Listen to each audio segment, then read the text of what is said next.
Hi, I'm Tanya Janka, and I gave a talk recently, and there was a great question after, and I didn't have a chance to answer it. So, how do you address a great big vulnerability in a piece of third party software, but there's no patch available yet for it? So, first of all, that's called a 0-day in a third party component. Just for clarity, that's the language that us security nerds use. And there's a bunch of ways you can address this. One, I would check to see if it's reachable or exploitable from within your code, because just because you're using that library does not mean you're using the part of the library that's the vulnerability.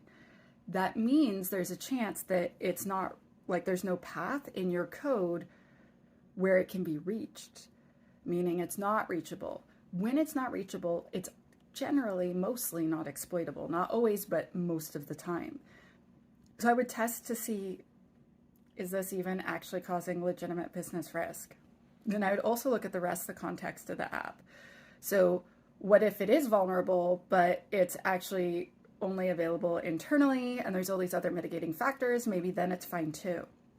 But let's say it's public facing. You found that it is exploitable and it's live on the internet. You can apply something called a virtual patch. So a virtual patch is generally where you go get a copy of the proof of concept for this exploit, for the 0-day, and then you create a regular expression that looks like that. And then either in your content delivery network, your CDN, your WAF, your web app firewall, or your RASP, your runtime application self-protection tool, you put that in as a virtual patch and it blocks any requests to your web app that looks like that, or your API. And so I don't know if API gateways do that. I know API WAFs do that, but also, like, would someone, I have many thoughts on APIs. If you have an API that's live on the internet, that's not behind an API gateway, that's not using authentication and authorization, we should talk, because I think you should do that first. And then that would protect you quite a bit as well. But this is how I would respond to a 0-day in a third-party library. I'd first find out, like, is there legitimate business risk here? Or are there a whole bunch of mitigating factors?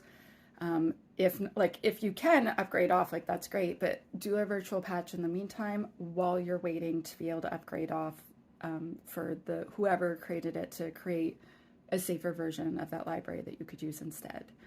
I'm Tanya Janka, also known as She Hacks Purple, and I hope that was helpful.